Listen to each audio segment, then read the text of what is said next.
आज के सभी युवाओं को ध्यान में रखते हुए कि दोस्त आज हम जो कर रहे हैं, क्या यह हमारा काम आज से 10 साल 20 साल 50 साल 5 साल बाद भी ऐसे ही चलता रहेगा, या यह काम अगर बंद हो गया तो फिर मैं अगला काम क्या करूँगा। आपको हमेशा स्किल डेवलप करना है। आपके पास बहुत सारी स्किल्स होनी चाहिए। माना कि कोई भी इंसान एक स्किल लेकर के बैठा है और उसकी स्किल नहीं चलती हो तो दूसरे पे जाएगा, और दूसरी भी नहीं चलती है तो तीसरे पे जाएगा, और तीसरी भी नहीं चलती है तो चौथे पे जाएगा। जब इंसान के पास बहुत सारी प्रकार की स्किल्स होंगी तभी वह 2-3 या 4 फील्ड में जा सकता है। नहीं तो किसी इंसान के पास सिर्फ एक मजदूरी करने वाला इंसान के पास अगर मजदूरी ही करने की कैपेसिटी है, उसको नहीं पता है कि हम मजदूरी के साथ साथ और क्या कर सकते हैं, तो दोस्त वह मजदूरी ही करेगा। और मजदूरी जिस दिन बंद हो जाएगी, जिस दिन लोगों का काम कम हो जाएगा या ख़त्म हो जाएगा, तो उसको काम ढूंढने पे भी नहीं मिलेगा। दोस्तों, आप एक काम तो कर ही रहे हैं, साथ आप चाहे तो पार्ट टाइम का भी कुछ काम कर सकते हैं, पार्ट टाइम का बिजनेस कर सकते हैं, पार्ट टाइम कहीं जॉब कर सकते हैं, पार्ट टाइम कुछ ऐसा प्लान कीजिए कि पार्ट टाइम आपके पास कुछ पैसे कमाने का एक जरिया हो। आपके पास अगर पार्ट टाइम पैसे कमाने का जरिया होता है तो आप अपने नौकरी, अपने बिजनेस के साथ साथ पार्ट टाइम वाले फंड से आपको कुछ पैसे जो आते हैं, उस पैसे से आप अपना घर का खर्चा, अपने बच्चों का स्कूल खर्चा, आप अपने घर की राशन खर्चा, इन टाइप के खर्चों को आप मैनेज कर पाओगे। पार्ट टाइम से कमाए हुए पैसे से आप मैनेज कर पाओगे, और नौकरी या बिजनेस जो लोग कर रहे हैं उनके बिजनेस या नौकरी के पैसे अगर वह मेहनत करते हैं तो उनके पैसे सेफ बचेंगे या फिर कम खर्च होंगे। आज के सभी युवाओं को मेरा एक संदेश है कि आप सब दोस्त, आप एक ही काम को, एक ही प्रोफेशन को लेकर के ना बैठें। जैसे आप नौकरी पेशा हैं, हम बिजनेस पेशा हैं, और सारे लोग हैं जो कि बहुत सारे प्रोफेशन में हैं। दोस्तों, एक प्रोफेशन को लेकर के कभी नहीं चलना चाहिए। हो सकता है कि जिस प्रोफेशन में हम आज चल रहे हैं वह प्रोफेशन किसी कारणवश कल की डेट पे ना चले या बंद हो जाए। तो अगर वह प्रोफेशन बंद हो जाता है या नहीं चलता है तो हमारा तो गाड़ी रुक गई ना, आगे जाने का कोई मार्ग ही नहीं बचा। हमें करना क्या है कि पैसे की ज़रूरत तो हर एक इंसान को है, और हर एक इंसान चाहता है कि हम 10 कमा रहे हैं तो हम 15 कमाएं, 15 कमाने वाला सोचता है हम 20 कमाएं, और 20 कमाने वाला सोचता है हम 30 कमाएं। तो दोस्त, कमाना तो पड़ेगा। आज के समय पे हमारे भारत देश में 14 से 15% हर वर्ष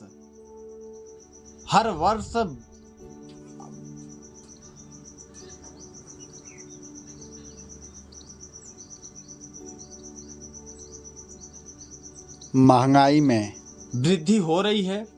और आप इस चीज़ को ध्यान में रखते हुए कि दोस्त आज हम जो कर रहे हैं, क्या यह हमारा काम आज से 10 साल 20 साल 50 साल 5 साल बाद भी ऐसे ही चलता रहेगा, या यह काम अगर बंद हो गया तो फिर मैं अगला काम क्या करूँगा।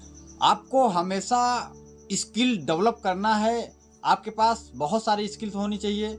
माना कि कोई भी इंसान एक स्किल लेकर के बैठा है और उसकी स्किल नहीं चलती हो तो दूसरे पे जाएगा, और दूसरी भी नहीं चलती है तो तीसरे पे जाएगा, और तीसरी भी नहीं चलती है तो चौथे पे जाएगा।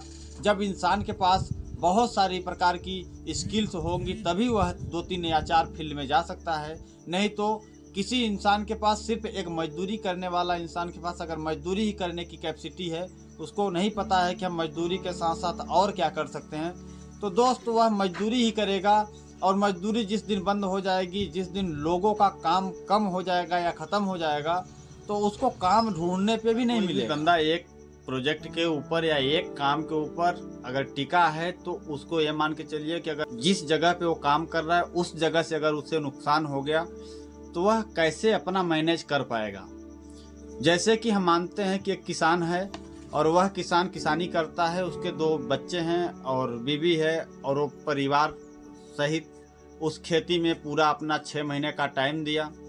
और जब खेती का टाइम हुआ, खेती जब तैयार हुई तो उसी टाइम पे पत्थर या बारिश के कारण, गाय बैल के कारण नहीं बच पाई या नहीं फसल तैयार हो पाया। तो दोस्त, आप बताओ कि जो उसी के सहारे है उसका क्या हाल होगा। भाई वो तो साल भर का टाइम भी दिया, 6 महीने का टाइम भी दिया और उसकी फसल भी नहीं उगी, नुकसान भी चला गया, उसका जुताई बुवाई भी नुकसान चला गया। तो दोस्तों किसी भी काम को आप एक ही प्रोजेक्ट पे लेकर के ना चलें, आपको मल्टीपल काम अपनाना है, ताकि अगर आपका एक काम में आप पीछे आ गए, आप अपने काम में सक्सेस नहीं भी हुए, तो आपको पछताने के लिए कोई ऑप्शन नहीं होना चाहिए। आपके पास एक साइड इनकम का जरिया होना चाहिए। हम किसान आदमी हैं और किसानी हमारी नहीं हुई, हमारा खेती पाती उपजाऊ नहीं हुई, हमारा नुकसान हो गया, तो हम दूसरे फील्ड से कुछ ऐसा काम करें कि वहाँ से हमारा जीवन यापन या हमारे पर्सनल खर्चे चलते रहें। दोस्त, आपको हमेशा आगे और पीछे दोनों हिस्सों को लेकर के चलना है। इससे होता यह है कि जैसे हम एक दुकानदार हैं और दुकान के साथ साथ और कुछ अगर काम नहीं कर रहे हैं, तो ये भी एक गलती है। हर एक इंसान को दो पहलू पे कदम रखना चाहिए। माना कि एक कदम पे 80% कदम रखना चाहिए और दूसरे कदम पे 20% कदम रखना चाहिए। दूसरे पहलू पे 20% कदम रखना चाहिए। इससे होता यह है कि 80% वाले जगह पे बहुत ज़्यादा फोकस करना है, 20% जगह वाले पे 20% में जितना 100% का फोकस होता है उतना उस पर भी फोकस करना है। इससे होता क्या है कि आपके पास खुदा न खास्ता मान के चलिए आज हाथ पैर और जीवन सलामत है तो मैं इस काम को कर पा रहा हूँ, लेकिन कल के डेट पे कहीं ऐसा ना हो जाए कि हमारा हाथ पैर काम नहीं कर रहा है और फिर इस काम को नहीं कर पा रहे हैं तो हम लाइफ टाइम तक बैठे ही रह जाएं। ऐसा नहीं करना है। हमें कुछ ऐसा क्रिएट करना है जिससे कि हम अपने आप को ग्रोथ हमेशा लाते रहें। और साइड इनकम का जरिया बिल्कुल बनाना चाहिए, हर एक इंसान को बनाना चाहिए। और आज के युवाओं को मैं एक मंत्र दे देता हूं कि कोई भी युवा हार न माने। लड़का अगर जो चीज़ चाहता है और उसकी चाह है और उसकी लक्ष्य है और वह मानता है, जब तक इंसान अपने दिल और दिमाग से नहीं जीत पाता है तब तक वह किसी से नहीं जीत पाता है। जैसे कि माना कि एक के फील्ड में दो पहलवान हैं, दोनों का वजन 50-50 केजी है, हाइट 6-6 फीट है और वेट भी, और उनका शकल सूरत चेहरा मोहरा सब एक ही जैसा है, सेम टू सेम है। लेकिन अगर आपसे पूछा जाए कि दोस्त वो दो पहलवान एक जैसे हैं, एक जैसा बल है, एक जैसा बुद्धि और विवेक है, जीतेगा कौन? तो दोस्त आपको आंसर देने में थोड़ा हिचकिचाहट आ सकती है, लेकिन मुझे आंसर देने में बिल्कुल हिचकिचाहट नहीं आएगी, क्योंकि जिस बंदे ने मन से पहले जीत गया, ठान लिया कि हम जीत जाएंगे, वह बंदा उस फील्ड में जीत जाता है, और जो नहीं ठानता है या जो नहीं मानता है वह हार जाता है। हर एक इंसान को एक के साथ अनेक के साथ जुड़ना पड़ेगा।